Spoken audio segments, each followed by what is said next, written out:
Unless you actually put your money where your mouth is, none of us are fooled by all of your cheap talk.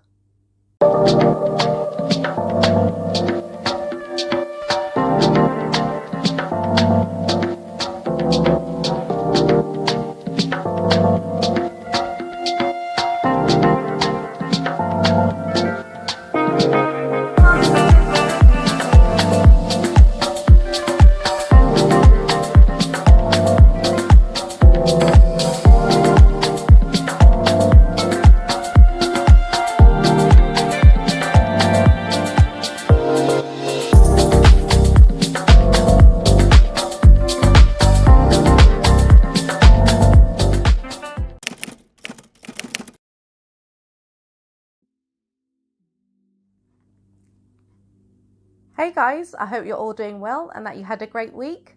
To all of my house guests, come in, make yourselves at home, make yourselves comfortable. If you're visiting my channel for the first time and you'd like to become a house guest, don't forget to hit subscribe and activate all of your notifications. I'm Chez, this is Chez M0i, welcome to my place. House rules. Please do not watch this video if you have absolutely no interest in the subject matter, as indicated by the thumbnail. You struggle to simply accept other people's opinions when they don't necessarily align with yours. You're a professional point misser. You are not able to engage respectfully. Remember that there are countless other channels that cater specifically to your needs and preferences. Therefore, please feel free to exit this video and engage with their content instead. So guys, I'm doing this video just before I leave to go and meet some friends in the city of... It's 3 days after World Mental Health Day. So in this video, let's see what events took place. So guys, as many of you may now be aware, last Tuesday, 10th of October was World Mental Health Day. And here's how some of the media reported what members of the British royal family were doing on that day. This article is from thedailybeast.com, published on the 10th of October. I'm only going to read a couple of paragraphs because for me this article is unnecessarily long. The headline is Harry and Meghan and Kate and William share powerful words on mental health. Prince Harry and Meghan Markle went head to head with Prince William and Kate Middleton Tuesday as the warring couples associated themselves with mental health campaigns and initiatives on both sides of the Atlantic on World Mental Health Day. Harry and Meghan were in New York where they were the stars of a glossy mental health conference at Hudson Yards, while William, described by Harry as his arch nemesis in his memoir Spare, and Kate hosted a youth workshop on the subject in Birmingham, in England's Midlands. The two sides' differing styles were immediately apparent in their dress codes. Kate wore a yellow jacket from chain store LK Bennett, while Meghan took to the stage in New York in a dramatic white off-the-shoulder blazer that wouldn't have looked out of place at an award ceremony. The Daily Beast isn't a publication or outlet that I'm familiar with, but just by the language, I've kind of deduced they may not be a British publication or organisation. However, that's irrelevant because they're just as biased against Harry and Meghan, in my view. It really says something when we as a society are experiencing really dark times, mentally, physically, financially, emotionally. Conflicts going on throughout the globe, and people's mental health has been impacted, and crises have been exacerbated, especially since 2020 for obvious reasons.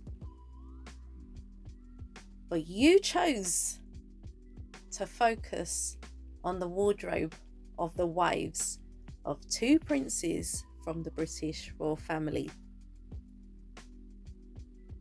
If you don't think that's messed up,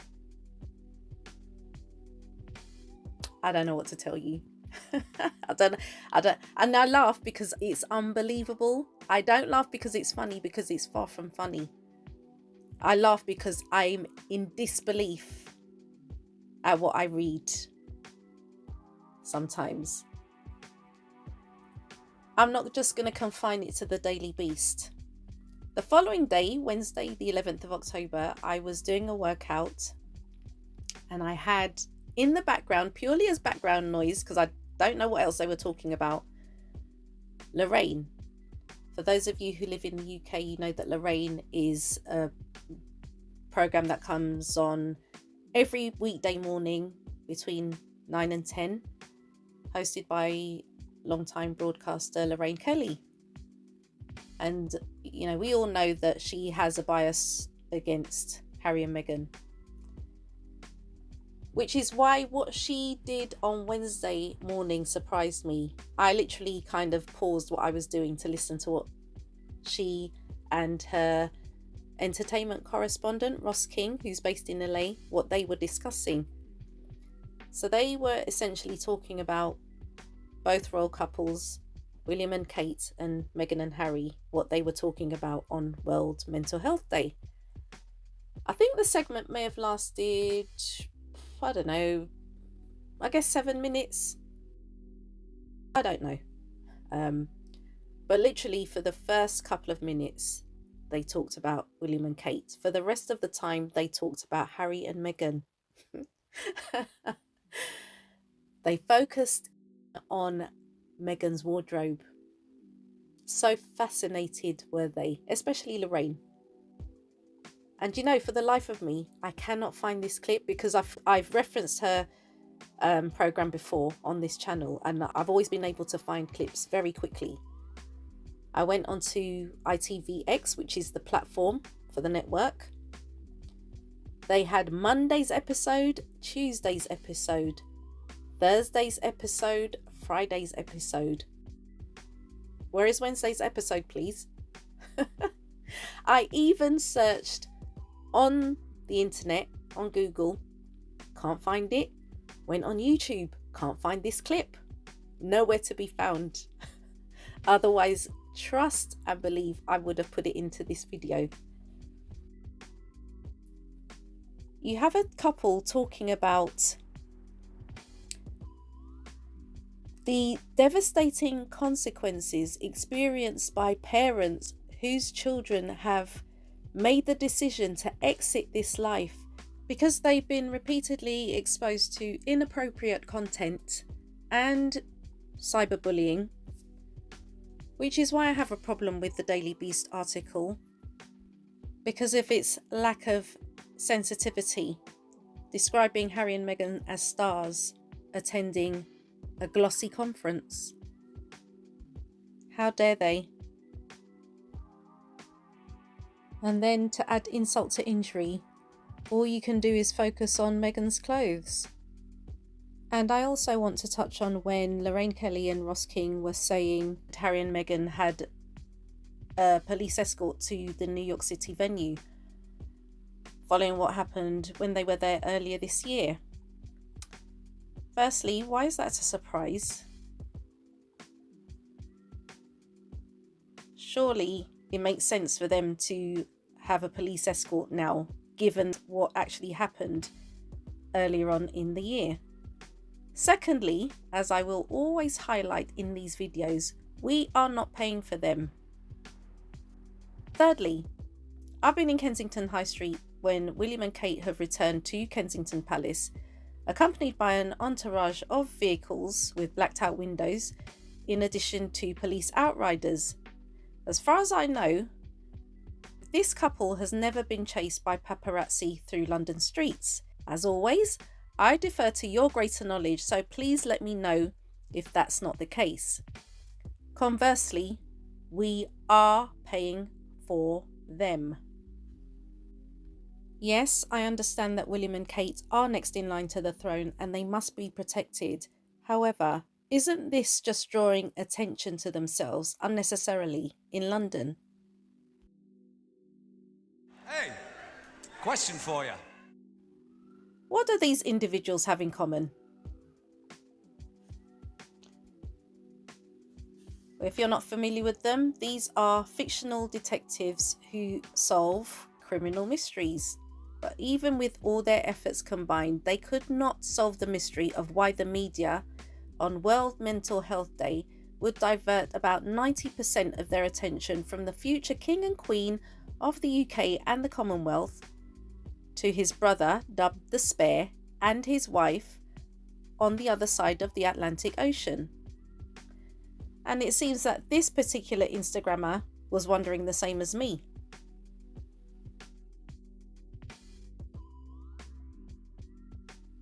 Now, having grown up in a world way before the internet and social media was a thing, I think it's fair to say that the genie can't now be put back into the bottle.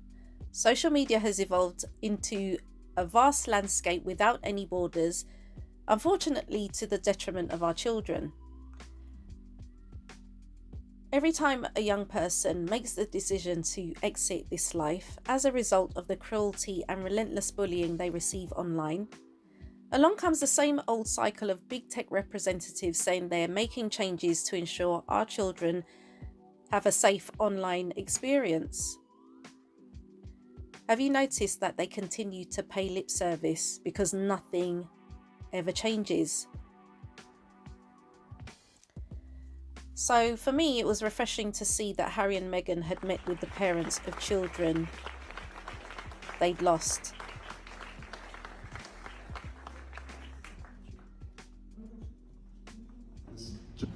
Thank you. I can't start without thanking all the parents, the mothers and fathers that have been here today, for being with us physically here today, but also being on this journey for the last year, creating this community of shared experience. We know it's not hard. We know it's not easy for you guys to be here, so thank you very much. And them actually addressing the issue, themselves being parents of children who are likely to face the same challenges within the next 5 to 10 years.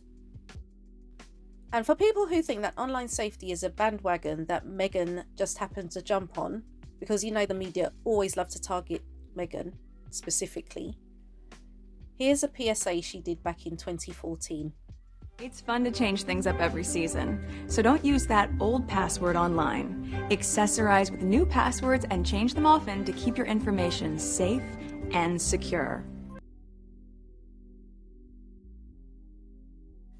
I was also happy to learn this. Happy to be back in New York, happy to be here with you. I'm most grateful for, of course, being able to be here and witness what's been created here. Through their Archwell Foundation, Harry and Meghan have provided funding for the program, which charges no tuition.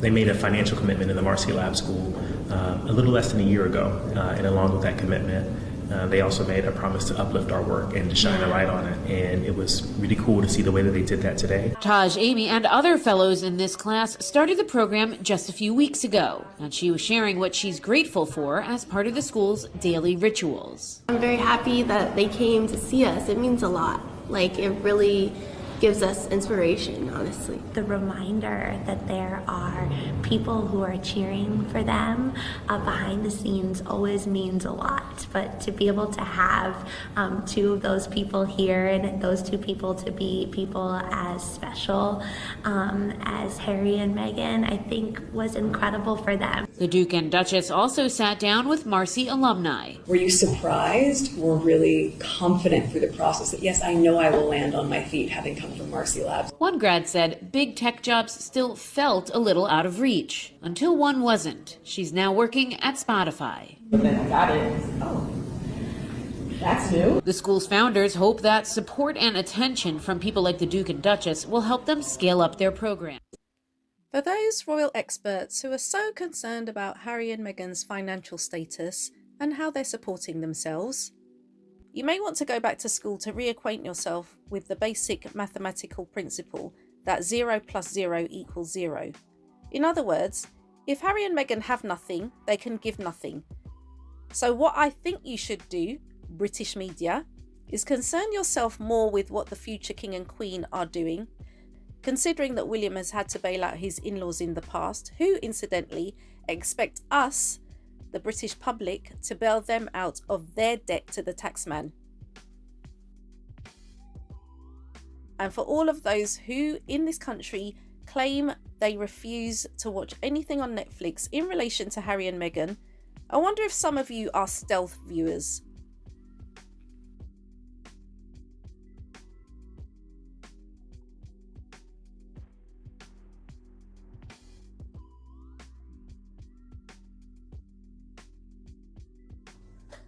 Now, I don't know about you guys, but I am sick and tired of people, especially those with a public profile, who always say but never do.